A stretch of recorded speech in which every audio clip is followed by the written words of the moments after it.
2 Corinthiens 9, 6.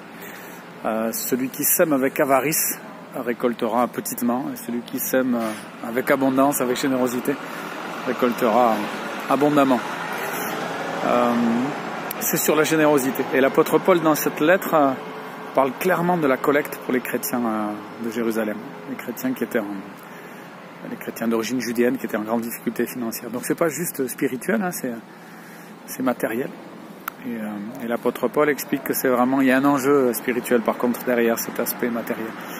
Si les chrétiens d'origine grecque et si tous les gens de l'Achaïe soutiennent comme ils l'ont dit, hein, comme ils l'ont promis, et l'apôtre Paul leur met la pression, il dit voilà, on va venir, il ne faudrait pas qu'on soit dans l'embarras, et vous aussi, il ne faudrait pas que ce soit des promesses en l'air. Vous avez dit que vous allez soutenir ces chrétiens-là, alors faites-le vraiment, quoi.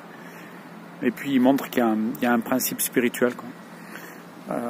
Semer généreusement, quoi. Et je pense que la générosité c'est quelque chose qui n'est pas évident à vivre, et c'est tellement important, ça a un tel impact. Notre générosité a un impact incroyable.